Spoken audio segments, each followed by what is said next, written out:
Hey everyone, and these new lights are brighter than my future.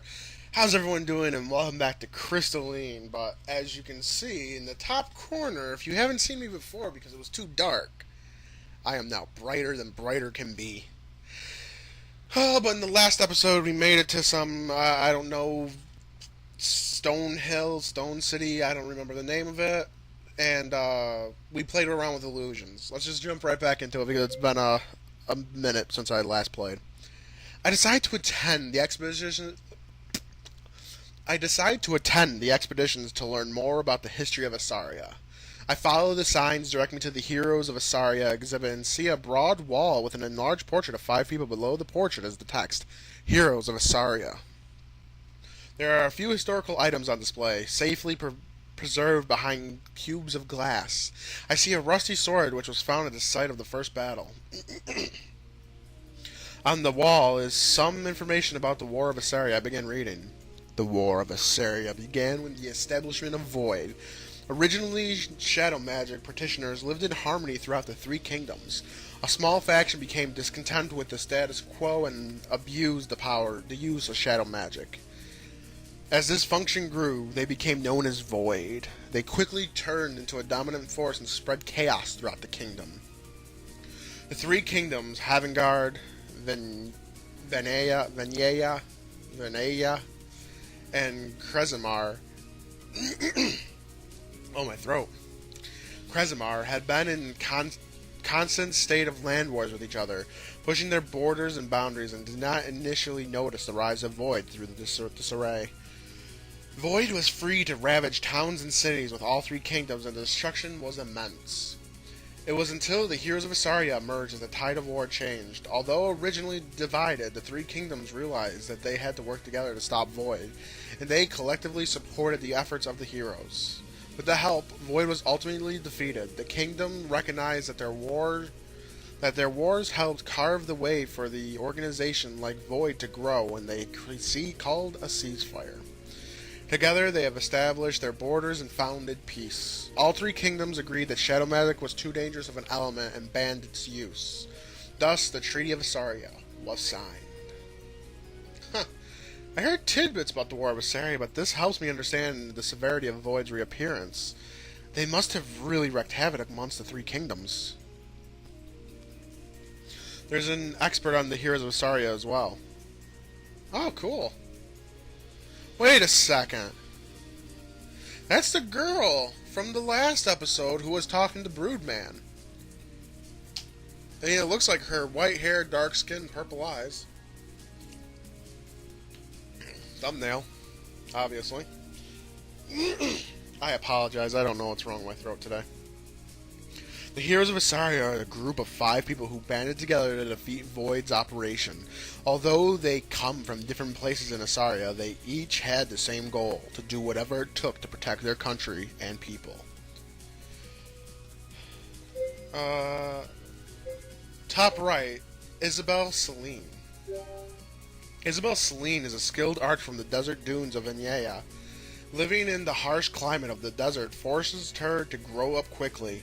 She had a natural proficiency with a bow, and it wasn't long before she became deadly accurate with her shots. Paired with her casting abilities, she was a dangerous opponent and a great asset to the team. She used the environment to her advantage to target her enemies without being seen. Isabel began tracking Void's operation at the start of the war, and was one of the main reasons the heroes were able to quickly find Void's encampments. After the war, Isabel disappeared. No one has been able to track her movements, but many say that there may be shadow magic. Isabel will be there to deal justice. Wait a minute, tracking Void carries a bow. Could the women Broodman talk back to Wolfstead and Isabel? My eyes widen. I briefly met one of the Heroes of Asaria. That's awesome. XZ grew up in a small town in Visenya, but not much else is known about his past. Always wearing his classic smirk, he is known for his quick-witted jokes and cheery demeanor. But beneath his bright demeanor, he is a formidable mercenary known for his powerful fire augmentation and martial arts. A natural leader, XZ likes to tackle his problems head-on. It's not uncommon for him to be the first to run into battle. After the war, XZ returned to his hometown where he is honored as a hero. Let's go right in order. Robin Ostergaard. Robin spent his younger years in Havengard. He was a lively man who had fondness for song and knack for poetry. Kind and gentle in nature, he was often found reading the text of past histories. Even in his youth, he had passion for helping others. He had a skill for wind magic, but he used his casting to protect others, and only when he felt the situation was dire. Regardless of how infrequent he chose to cast, it did not lessen just how powerful the mage he was. After the war's end, Robin disappeared. Many believe he may have been killed in battle. Nevertheless, Asaria chose to remember him for the hero he is, a savior of the kingdoms. Bottom left is this girl, Odessa Redlone. Oh wait, I read him. Okay, I went in order. I went from, I'm pointing at the screen. Her, him. Now I'm her, I think.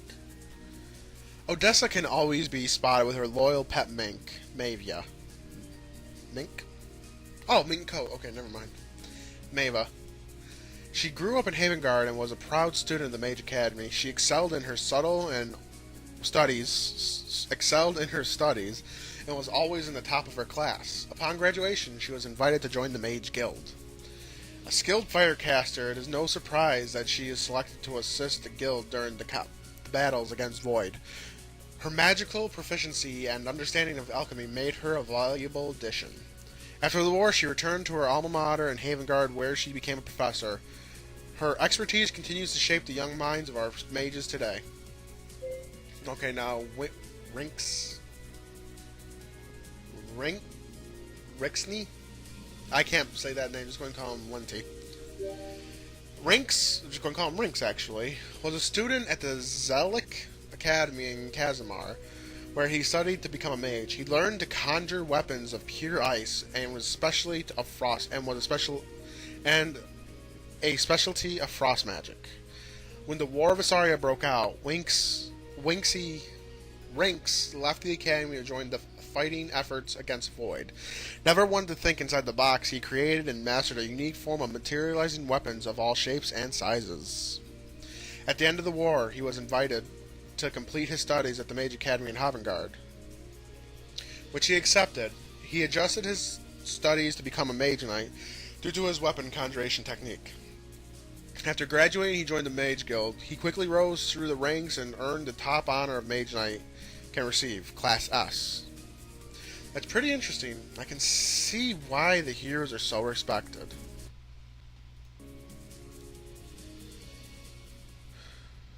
I continue browsing the exhibit until I've seen all there is to see. See what Kara's up to. Kara said she was going to take care of some business in the library. I wonder what she's up to. I head to the library and find her amongst the shelves. Hey, Kara. She smiles. Hey there. Checking out the selection? You could say that. I'm wondering if I have something that might interest them. She pulls out the faded tome she found in the Earth Temple. If this library is as extensive as Amy says, maybe they're looking to expand their collection. Couldn't hurt to ask. I browse the books amongst the shelves. It looks like they've got other old books here too. She pulls out a book and inspects its cover, then grins as she puts it back. They've got Aria's texts. Who are they? The ancient civilization here. They're the people who would have built the Wind Temple. If they've got Aria's tomes, then they're sure to be interested in what I've got. Kara confidently approaches the librarian. Perhaps you could assist me. The librarian glances down his nose at Kara and sniffs disdainfully. Perhaps. Ignoring his haughtiness, Kara pulls out the book and places it in front of him. Would you be interested in a Gaian text? He leans closer to inspect it. Where did you acquire this? From one of the ruins. Unlike most of texts found, this one is very atypical. It's actually a children's book. Surprise slips through his demeanor. A children's book? Kara carefully flips through the pages to show off the illustrations. Yes, and you can tell it's Gaian based on the calligraphy. She points to two different places on the page. The Gaian's language didn't use punctuation, while the other ancient civilizations, such as the Uri, did. And the parchment itself is out of an animal hide, which is typical of Gaian culture. Kara continues to spout more and more facts. The more she talks, the more impressed the librarian seems. By the end of her speech, his frown is replaced with an interested grin. He further inspects the book and nods in satisfaction. Fascinating. And you're hoping to donate it to our library? Well, donate for a small fee. Of course. He lists a number which Kara pleasantly counters. They go back and forth for a while before the librarian finally nods. The two of them disappear for a minute before Kara returns with a small pouch. She grins as she softly tucks away her pouch. How'd it go? Not bad. I was hoping I could get a little more, but I still ended up with more than the initial offer. That's a win in my book. I can't help to be a little impressed. It must have shown on my face as Kara looks at me questioningly. What is it?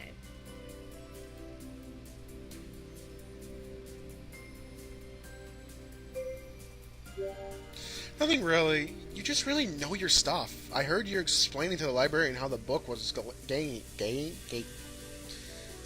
That's a fucking mouthful. Gayan? All in a day's work. It's important to do your research in my line of business. Don't want to be ripped off. Very true, and because of that, I'm going to save right now because I don't want to lose all my progress. And you have to zoom through it to get back to this one spot. That happened once before. Why don't we go check out the shops? Sure, it'll be nice to see more of the city. Kara and I leave the building and wander the cobble streets until we come across upon the marketplace. God, I love that city. We browse a few of the storefronts. Kara mostly ignores the clothing shops and seems more interested in the stores selling trinkets or antiques. While Kara peers through the window of a shop, I overhear her father and son talking in front of a sweet shop. The boy claps happily as his father hands him candy. His dad grins equally as wide. I'm proud of you, son. Remember to keep up your studies. Maybe one day you can grow up to be a mage. Thanks, Dad. That voice. I recall my father's face and how he looked when I brought me my first A. When I brought home my first A, he looked just as proud and happy as the man had with his son. He took me out to ice cream as a reward and told me to keep my grades up. What is he doing now? Does he even know that I'm missing? A hand waves in front of my face. Hello? Are you still there? Kara looks concerned. Huh? Sorry, what's going on? You okay there? I'll be honest. Sorry, I saw that father and son there, and it just reminded me of me of home. My dad used to buy me ice cream as a reward for doing well in school when I was young. Kara's expression softens. You never really talk about home. Sometimes it's hard to remember that everything is so up in the air for you.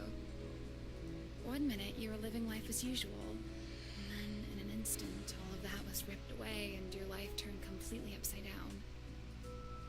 Kara's voice increases as she talks. She seems to know exactly how I feel.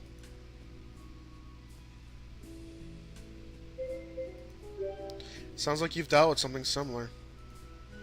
Kara looks surprised and laughs bitterly. Nothing quite as extreme as being transported to another world. But something did happen. She goes quiet. Sorry, I didn't mean to pry. It's just unexpected since you were always so confident. I got the impression you like traveling alone, and it's hard to imagine you'd be unable to handle yourself. Kara smiles softly. I wasn't always like that.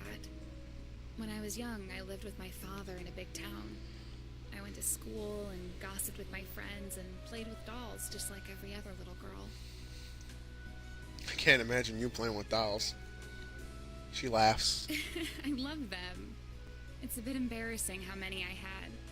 My friends always liked to come to my house because I had all the popular dolls back in the day. You realize I can't keep this information to myself, right? Little girls like dolls. I'm not ashamed. She started to sound a little more like herself again. Anyway, sometimes things happen out of your control, and all you can do is roll with the punches. I'm sorry that you've been feeling alone, and that it's taken me so long to notice.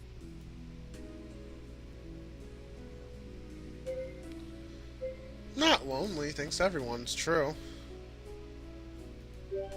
I don't feel so alone after talking to you. Kara grins mischievously. You should save lines like that for Leanna.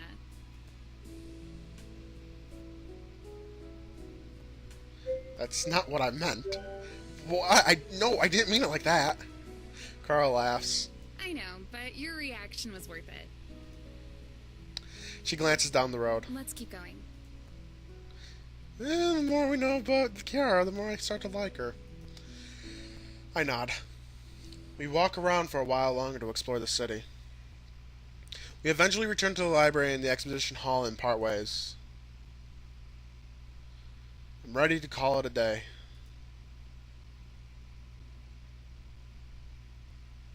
The sun is beginning to dip in the sky. I better go check on Amy and see if she made any progress.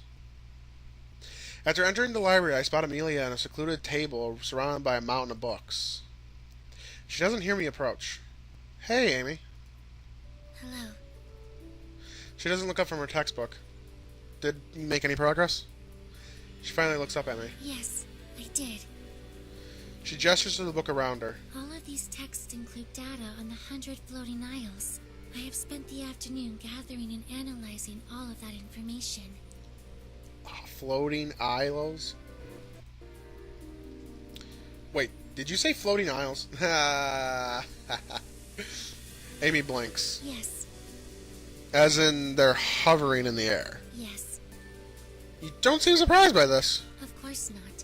The islands float due to the magical dispersion in this area. This is a natural phenomenon which has been around since the time of the ancients. Do people live on these islands? No, it is not logical nor conducive for habitation. Most of the islands are far too small for colonization, and those which are large enough to hold a small population are not suited for civilization. But because they have been mostly untouched, the isles are still one of the most beautiful natural wonders of Isaria. Okay, but if no one lives on the isles, then why are you studying It them? is highly likely that the Wind Temple was built upon one of those isles. Based on my hypothesis, the temple would be built on the site of the highest concentration of energy. Okay. Amy nods and begins to explain her scribbled notes. The rest of her group slowly trickles in. Zach and Liana arrive first, and a short while later, Kara If my follows. calculations are correct, the temple should be located in this region. She opens one of the books to map and points to a cluster of islands. That's great, but we still have a problem. The islands are floating. How are we supposed to get up there? Wind magic would solve that predicament. Well, I can sort of cast one, and Liana can cast it. Everyone focuses on Liana. That's true. While I can use wind magic to jump from isle to isle, it's impossible for me to manipulate enough energy to be able to float everyone. I could float myself and perhaps assist one other person. Obviously, that second person would be him. Zach gestures to me. Makes sense. I'm the only one who can absorb the energy. What about the rest of us? Don't worry, Carl. I'll bring you back some souvenirs from the temple. Carl, she laughs. I appreciate that, but we should still be close by. The least we can do is keep watch. We can set up at the edge of the first isle and wait for their return. Carl nods. That sounds good to me. So, in a world where you got magic guns, sword, you got trains, you got locomotion. I'm sure they have some form of automobiles as well. You're telling me that there's no airships to bring us to the islands? There's no hot air balloons, no magic flying doohickeys, no magic gyrocopters, no. I'm trying to think of the old Navy planes. It sounds good. No, that's Kara. There's still some distance for us to travel to reach the Isles. We can cross that distance as a group and split up from there. Yes, but tomorrow. It's already growing dark, so we should rest tonight. Let's go find an inn then. Sounds like a plan. Once in agreement, we help Amy clean up and then return to the streets. Now that the sun has set, the cold seeps through my clothes and chills my skin. Shiver crawls down my spine. Liana blows on her hands. The change in temperature is really apparent without the sun. Amy glances at Liana. If you are cold, perhaps we should inquire whether the Flushed Mermaid has any rooms. Their rooms are more luxurious than the inns we may be used to, but there is a fireplace in each room. I do believe they provide heat stones we may request to slip in our beds, should the blankets be insufficient. Plus, their hot springs are open for guest usage. Hot springs? Kara perks up. Did you just say hot springs? Hot springs? Hey, if you know anime, you know what's coming. Yes, that is, You had me at hot springs. Let's go there. She begins to push Amy in a random direction. this is the incorrect way. The inn is towards the west. Oops. To the west. Hot springs? This is better than beach. Kara hurries Amy towards the west, and the rest of us follow along. Once our group checks into the Flush Mermaid, the first thing we do is make reservations for the hot springs. Unfortunately, there's availability for the men's and women's hot springs at the same time. Time to save, because that text glitched out.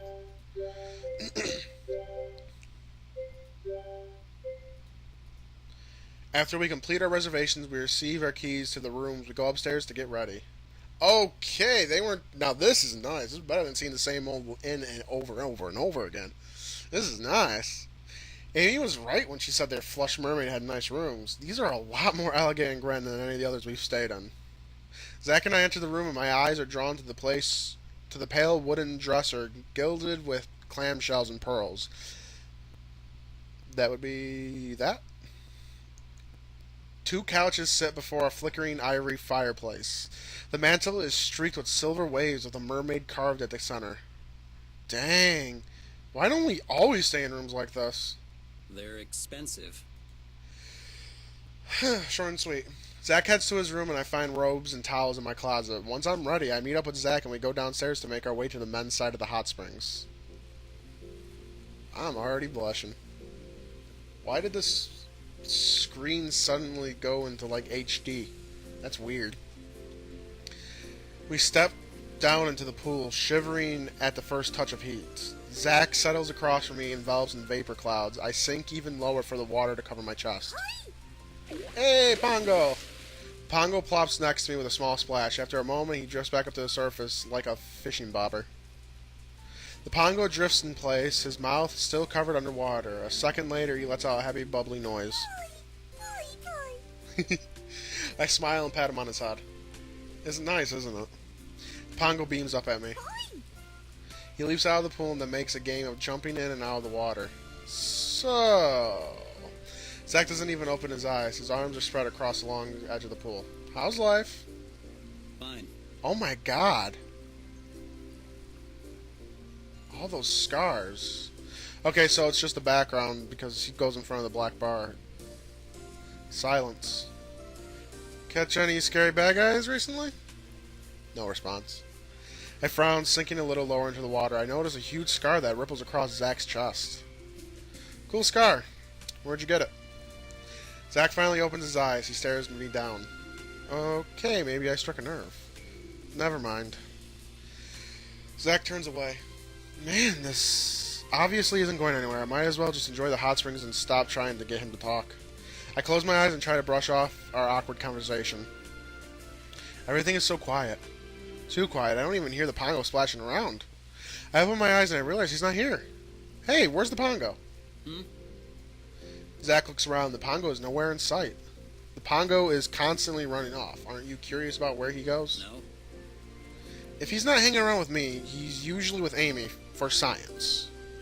Zach arches an eyebrow. And? We should investigate. For science? Dude, he totally went over to the girl's side. I don't think so. We should double check to be sure. Nah.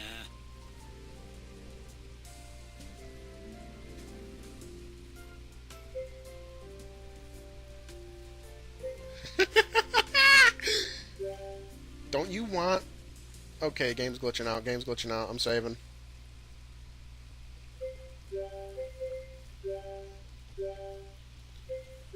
We gotta play the fact that he's a guy. Don't you want to see Kara in nothing but a towel? Zach freezes and his eyes get wide. He crosses his arms and turns away, but not before I notice a slight shade of pink to his cheeks. I don't know what you're talking about. You fucking liar. Don't be a bougie-yard. A slow smirk lights my face. My bad. I thought you might be interested. I mean, it's hard to resist the thought of a girl at a hot spring, right? Bouncing around, flushed skin from the heat, wearing nothing but a towel. Or maybe no towel at all. Zach quickly clears his throat. We'd be doing it for Pongo. I grin. Of course. And we're just trying to make sure the Pongo is okay. If we end up running into anything else, that isn't our intention at all. I nod. Zach uncrosses his arms. Then I suppose we can check this out, but only for a second. Yes, sir. Oh, God, we're pros. We both make our way across the hot springs, and we eventually come across a massive wooden wall. Mist puffs up from behind it. A few crystal lamps are lined overhead, but it's so dark and there's a golden glow, can't quite penetrate it.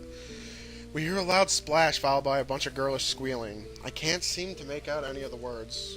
My heart starts to pick up. We have to make it over. We have to make it over. I make a move for the wall, but Zach grabs my shoulder.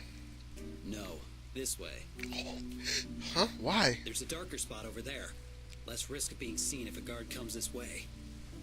My eyes follow to the shadowy spot he's pointing out. I blink in surprise. I hadn't even noticed it before. It's a good thing I have a mercenary on my side for a noble cause like this. Zach inspects the wall as if analyzing the best way over. Boost me up. I cut my palms together and give him a push. He jumps in one smooth motion and manages to grab the wall. I get the feeling that this isn't his first time scaling a wall. From the top, he extends a hand down. I manage to reach by jumping, and he pulls me up. We've just about scaled the wall. We hear the footsteps and see the shadow of a guard approaching. Get in, quick! We dive over the side of the wall. My heart's starting to race again. Did we actually make it? We both slip into the hot spring and swim over slowly so not to make any noise or splash. Soon we can hear familiar voices. Leanna, that feels so good. My heart leaps in my throat as I try to peek for a closer look. Zach pulls me back and I points to one of the larger rock formations. His face is bright red as we swim over, but I can't tell if it's from the heat or what we just heard. Liana giggles. Do you like that? Yes, so much.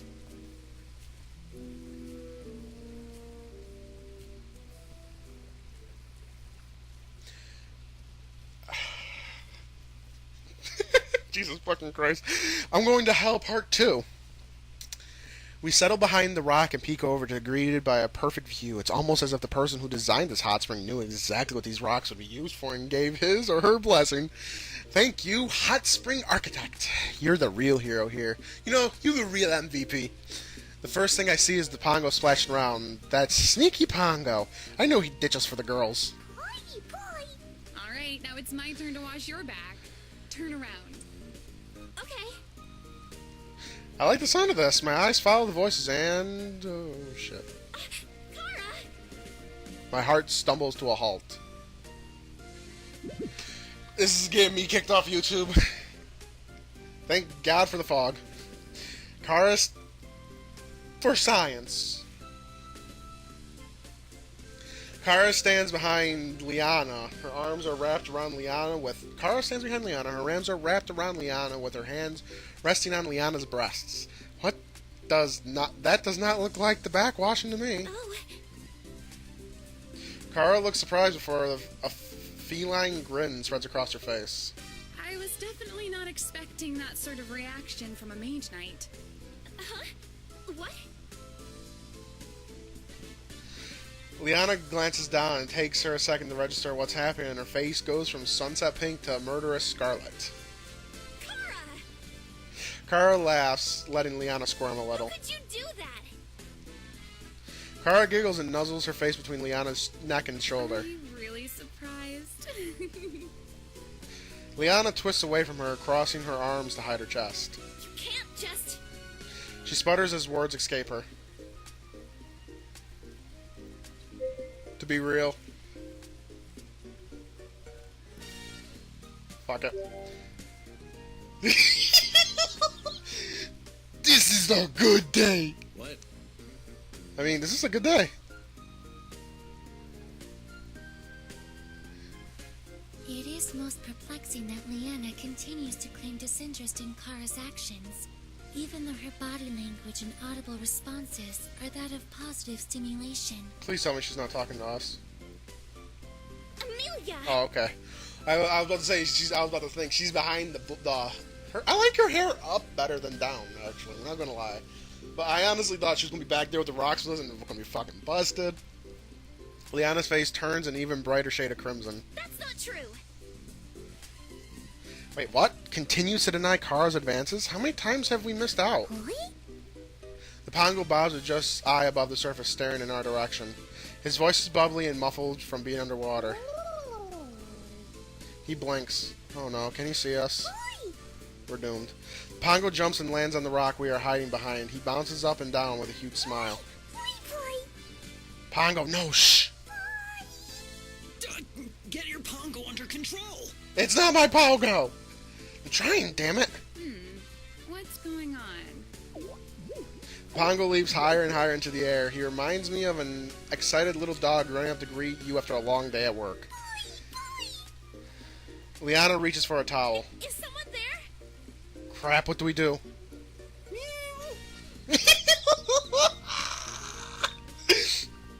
I jerk my head up and gape at Zack.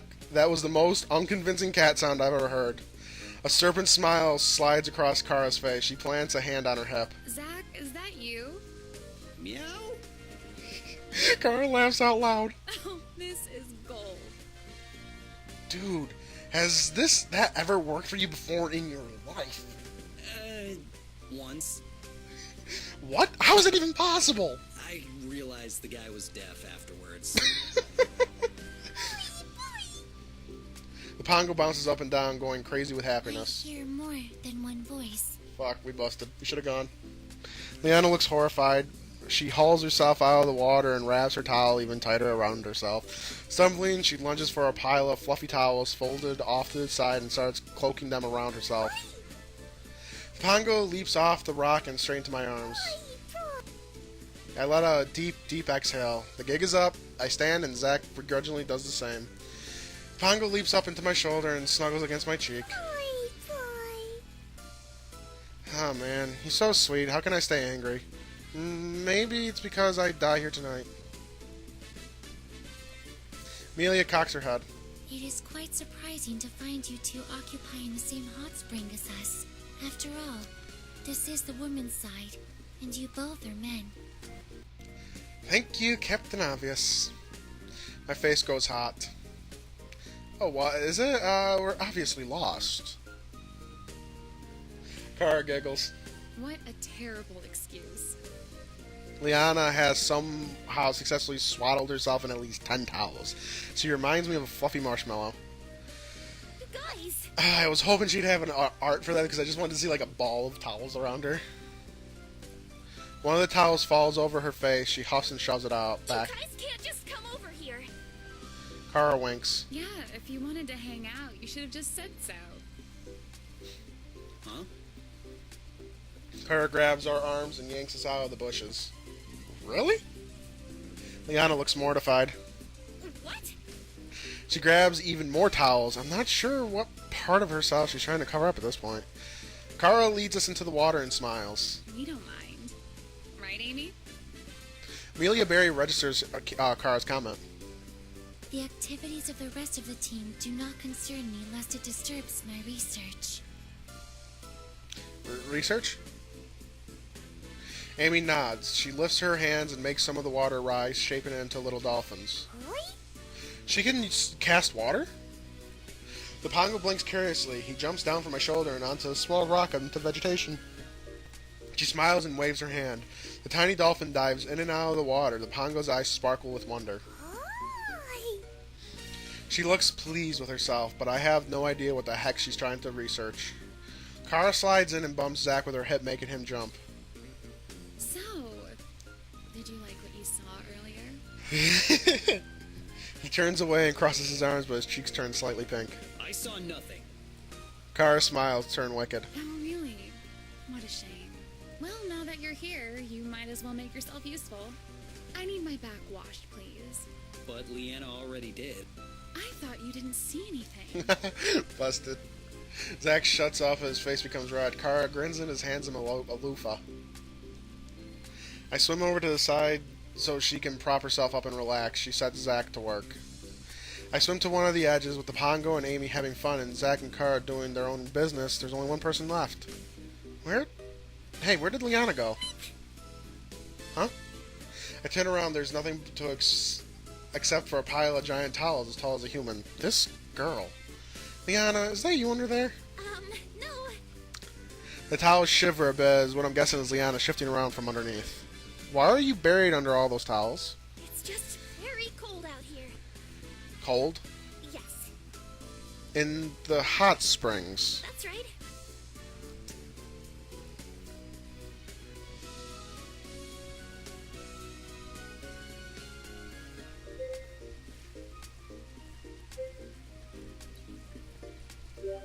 Hey, I can leave if you want. I swear I can feel Liana's searing blush through all those mounds of towels. That's not... I mean... She takes a deep breath and the layers of towels slowly start to drop off until there's only one left.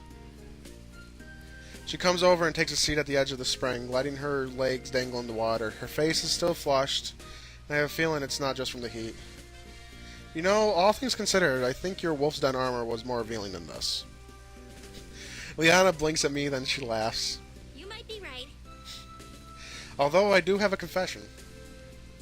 She looks at me curiously. What is it?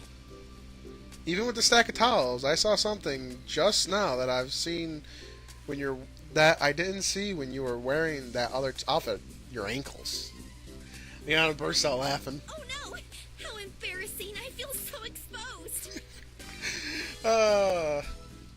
She laughs again, and the tension from before eases. We continue to chat for a while longer. Kara continues to tease Zack, who stubbornly pretends not to notice, and Amy conjures little tricks in the water to delight the Pongo. Once it gets close to the end of our reservation time, Zack and I slip back to the men's hot springs so we don't end up in trouble. After our time is up at the hot springs, we change back into our clothes and meet at the Flushed Mermaid's Inn to have a late night snack. Ooh, pretty. We gather around a mother-of-pearl table flecked with bits of coral. The chairs here are the most comfortable wooden ones I've gotten used to. The server brings us each a scoop of ice cream. Liana grins and digs in. Wow, this is delicious! What kind do you have? Chocolate? Kara's expression turned wicked. Looks good. Mind if I try? Liana smiles. Not at all. And there goes the whole thing. She goes to slide the bowl over, but instead Kara moves in on the spoon of ice cream that Liana's holding and eats it directly from it. Kara! Yep, you're right. It's delicious. Kara giggles and winks. Zack stares at the scene. Kara seems to feel his stare because she turns to face him. What's wrong? Want me to lick yours, too? Okay, innuendo is off the charts. Zack chokes on his ice cream as his face becomes completely red. Oh, wait, never mind. We both got the same flavor. She grins deviously. I'm glad we have the same tastes. Zack mumbles something incoherent. After we're done with our snack, we all decide to turn in for the night. We make our way towards the staircase to our bedrooms. On our way upstairs, Zack spots a fancy vase. Hey, Liana, what's that? It's a face. Liana looks. What? You mean that... She suddenly pauses. Pink creeps into her cheeks. Sorry, I didn't catch what you just said. What is that? She frowns. It's Two Faces. I let out a low groan. Not this again. Kara and Amelia blink in confusion. Liana, is it not clear that the object to which Zack is referring is a vase? I know what I saw. Zack smirks triumphantly as Liana crosses her arms and pouts. Kara looks from Zack to Liana and then shakes her head. I'm not even going to ask. That's for the best. I like how they came full circle with that joke. I approve. I approve. We hike up the stairs and separate into our rooms. Oi. I glance down. Huh? You want to stay with us, Pongo? The Pongo perks up. Oi, boy. Treacherous little bastard. I open the door a little wider, and he bounces into the room. The wind howls outside as I automatically step close to the fireplace. Didn't Amy say something about slipping hot stones into our beds if we're cold? But Zach has already rolled away from me. By his heavy breathing, I can tell he's already asleep. I feel pretty relaxed, too. I suppose that that thing about the hot springs, that's the thing about the hot springs. It helps you relax and get a good night's sleep. I crawl into bed, where the sheets are smooth and welcoming. The Pongo snuggles up next to me under the blankets. My eyelids feel heavy as, in only a few minutes, I find myself drifting off into a deep sleep. And this will be a perfect place to end this very, steamy episode. Boy, was I not expecting that. Holy shit in a handbag. Oh shit, no, I want to save. But if you enjoyed this episode, I mean, how couldn't you enjoy this episode? Woohoo! I mean, for the ladies, we got Zach shirtless. For the guys, we got a great scene. But if you enjoyed this episode, leave a like and share around. It helps to grow the channel, and I really appreciate it. Become a member of the Phoenix today by subscribing to the channel and following me on Twitter. In doing so, you'll never miss when a video goes live, and you'll know when I'm doing something special. The link to that's on the description below and on the front page of my channel. Let me know how you like the new lighting. I hope it's better than... I mean, it's definitely better than what it was. But with all that said, this has been Black Phoenix. Thank you all for watching. See you all in the next one.